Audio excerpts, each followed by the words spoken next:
स्वागत छ भाइ बहिनीहरूलाई नेपाल अनलाइन स्कुलमा। हामीहरूले योभन्दा पहिले सी 2075 को क्वेसन सेटको सोल्युसन हामीहरूले गरिरहेका थियौँ। त्यसमा हामीले सेक्सन ए ग्रुप ए गऱ्यौँ र ग्रुप बीमा हामीहरूले केही क्वेसनहरू गरेका थियौँ र हामी क्वेसन नम्बर 4 को क्वेसन नम्बर बी गरिरहेका थियौँ। अब त्यो क्रममा हामीहरूले आज हामी क्वेसन नम्बर 4 बीबाट नै कन्टिन्यू गर्नेछौँ। त्यही हामीहरूको क्वेसन नम्बर 4 को बीमा के भनेको छ भने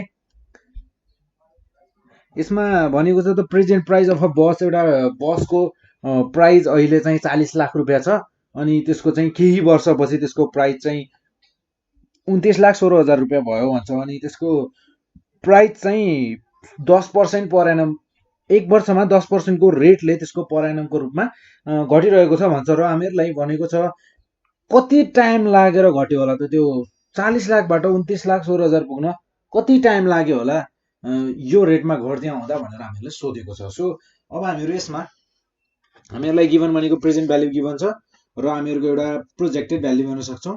29 लाखलाई प्रोजेक्टेड भ्याल्यु गिभन छ र रेट अफ डेप्रिसिएसन गिभन छ हामीहरूलाई, र टाइम हामीहरूले एक्ज्याक्ट नर्मली क्यालकुलेट गर्न सक्छौँ फर्मुला राखेर। सो हामीहरूलाई यहाँ गिभन भनेको प्रेजेन्ट भ्याल्यु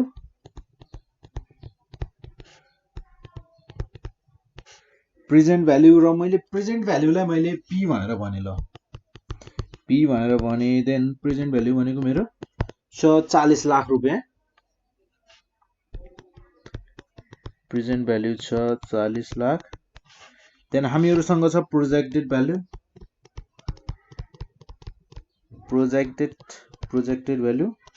प्रोजेक्टेड भ्याल्युलाई मैले भने पीटी भने, ल। देन प्रोजेक्टेड भ्याल्यु छ हामीहरूको 29,16,000 रुपियाँ हैन। देन हामीहरूको रेट अफ डिप्रिसिएसन छ हामीहरूको रेट अफ डिप्रिसिएसन, यसलाई भन्यौँ ल आर छ हामीहरूसँग 10%। सो टु फाइन्ड हामीहरूले यहाँ क्यालकुलेट गर्नुपर्ने भनेको टाइम, जसलाई मैले ल टी भनेर भने। देन हामीहरूसँग फर्मुला छ, डिप्रिसिएसनको फर्मुला छ, हामीहरूले त्यो फर्मुलालाई युज गर्न सक्छौँ यहाँ। जस्तै अकर्डिङ टु त्यो फर्मुला हामीहरूको के हुने भयो त, प्रोजेक्टेड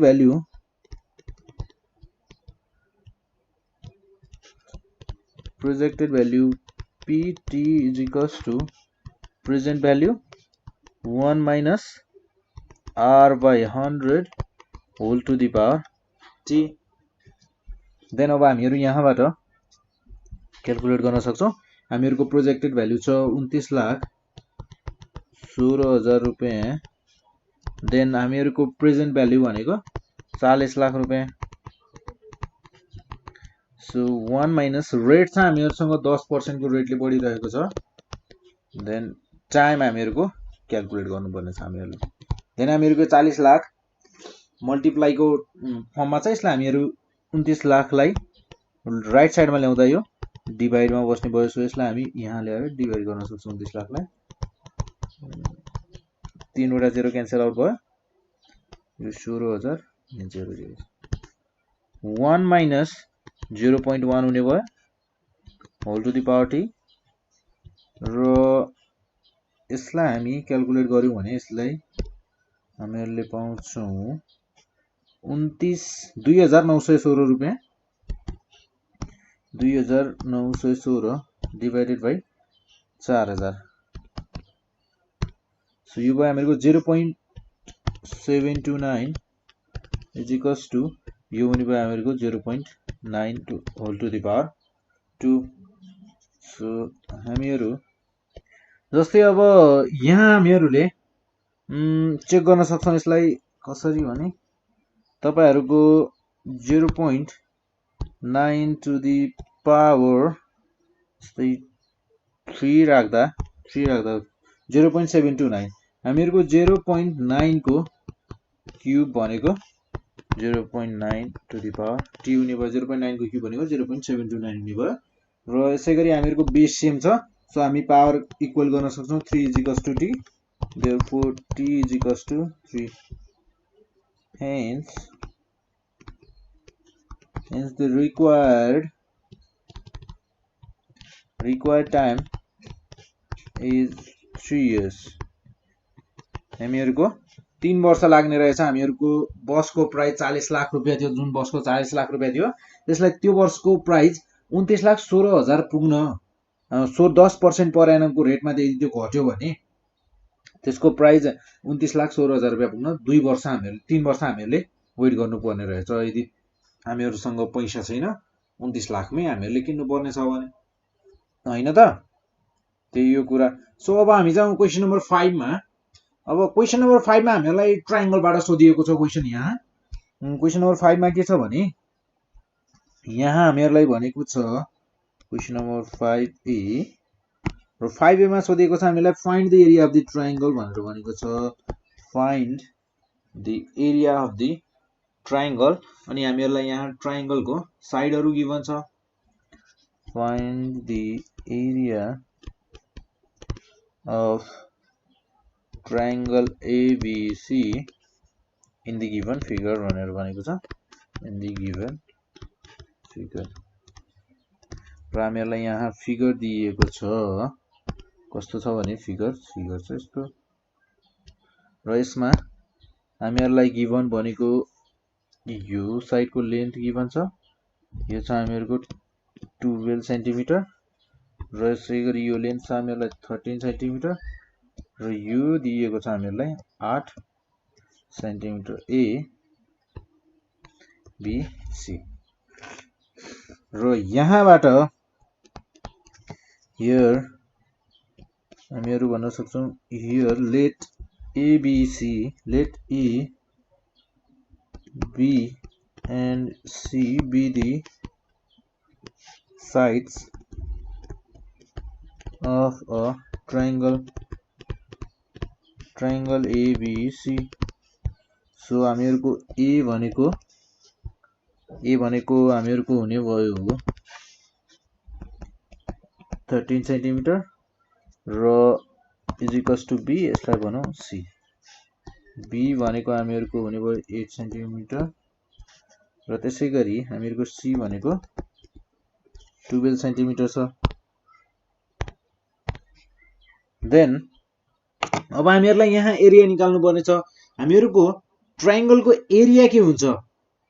एरिया हामीहरुको बेस र हामीहरुलाई हाइट यहाँ थाहा भएको भए हामीहरुले 1/2 base into height गर्थ्यौं।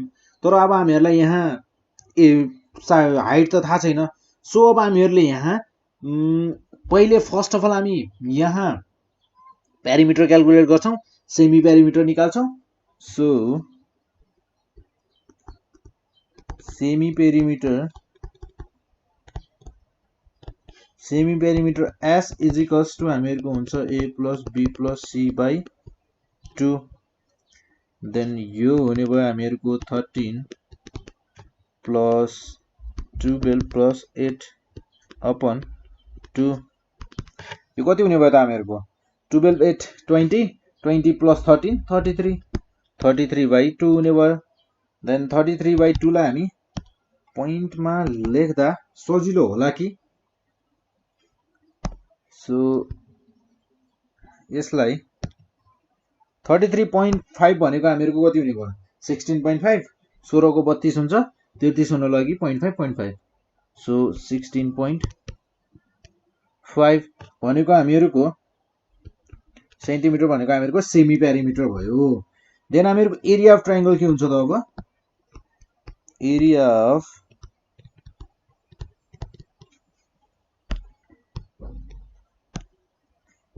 Of triangle ABC is equals to हुन्छ हामीहरुको root S minus A into S minus B into S minus C। यो फर्मुला त थाहा छ होला तपाईहरुलाई। देन फर्मुला थाहा छैन भने अब याद गर्नु पर्यो। हामीहरु क्वेशन सेट गरिरहेका छौं यहाँ। सो हामीहरुसँग S छ 16.5 देन 16.5 माइनस A भनेको हामीहरुको 13 then S 16.5 minus 8 then 16.5 minus C भनेको 12 छ। यो भयो। अब हामीहरू यहाँबाट क्याल्कुलेट गर्न सक्छौं।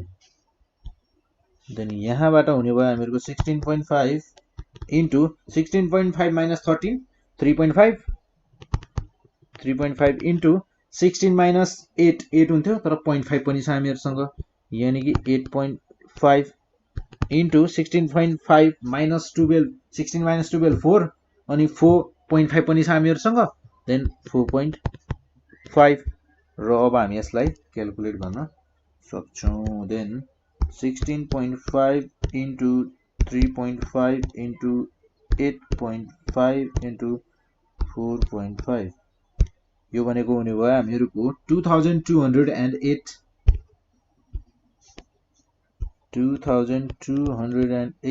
point कति छ त 9375 र यसलाई हामीहरूले रुटबाट बाहिर निकाल्नु पर्यो भने कति हुने भयो, अब हामीहरूले त्यो पनि चेक गर्नुपर्ने भयो।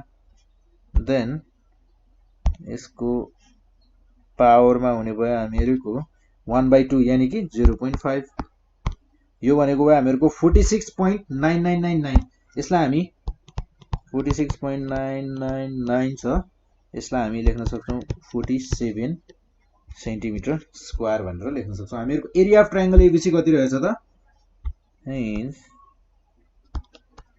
the required area of triangle ABC is 47 centimetre square. र त्यसैगरी हामीहरूको क्वेशन नम्बर 5 को बी हेरौं। अब क्वेशन नम्बर 5 को बी मा हामीहरूलाई गिभन छ question, if the volume of a hemisphere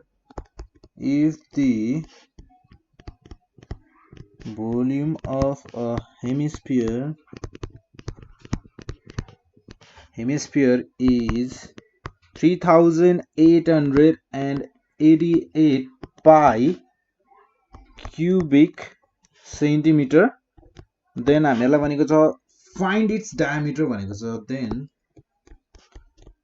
find it's diameter कुनै एउटा हेमिस्फियरको हामीहरूलाई भोल्युम गिभन छ हैन, अनि भोल्युम गिभन छ र हामीलाई भनेको छ यसको डायमिटर कति हुन्छ भनेर। एकदमै इजी छ। So solution here given volume of hemisphere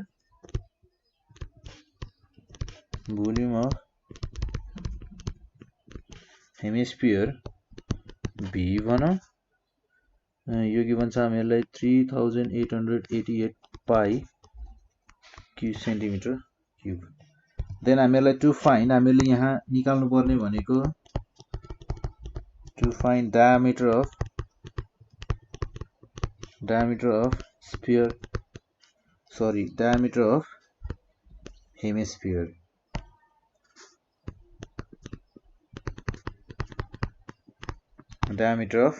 hemisphere. So हामीहरूको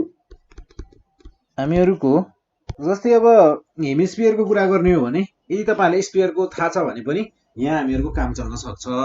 जस्तै अब भोल्युम अफ हेमिस्फियर भनेको के हो, स्फियरको आधा हो, ठीक छ। अनि भोल्युम अफ स्फियर भनेको हामीहरूको 4/3 पाई r क्यूब हुन्छ। पाई r क्यूब हुन्छ भने अवश्य नै यदि हेमिस्फियर भनेको स्फियरको आधा हो भने भोल्युम पनि के होला, आधा होला। देन हामीहरू यहाँ गर्न सक्छौं, यो भोल्युमलाई डिभाइडेड बाइ 2 गर्न सक्छौं। यसलाई डिभाइडेड बाइ 2 गर्यौं भने हामीहरूको हुने भयो 4 लाई 2 ले डिभाइड गर्दा यो 2 हुने भयो, अपन यहाँ हामीहरूको हुने भयो 2/3 पाई r क्यूब। 2/3 पाई r क्यूब भनेको हामीहरूको भोल्युम अफ हेमिस्फियरको फर्मुला भयो। र हामीहरूले यहाँबाट volume of hemisphere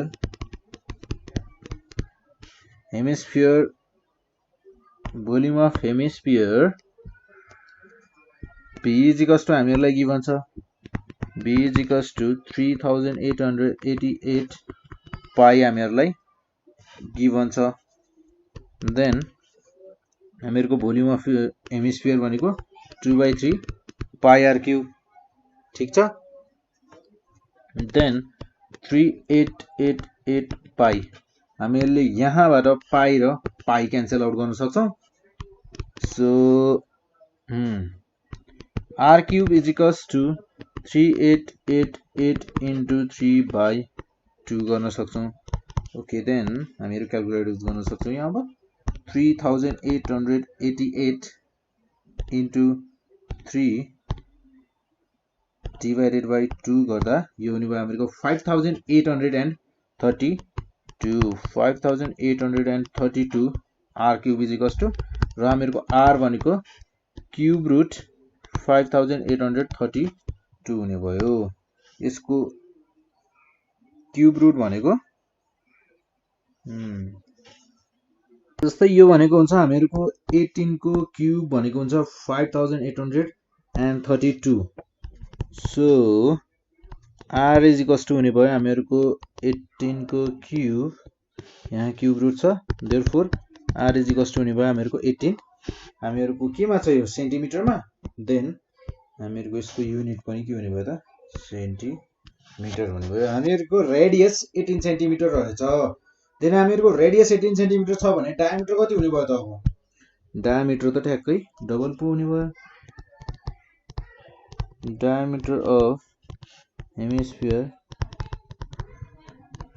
is equals to 2r is equals to 2 into 18 centimetre यो हुने भयो हामीहरुको 36 centimetre therefore required diameter of hemisphere is 36 centimetre हुने भयो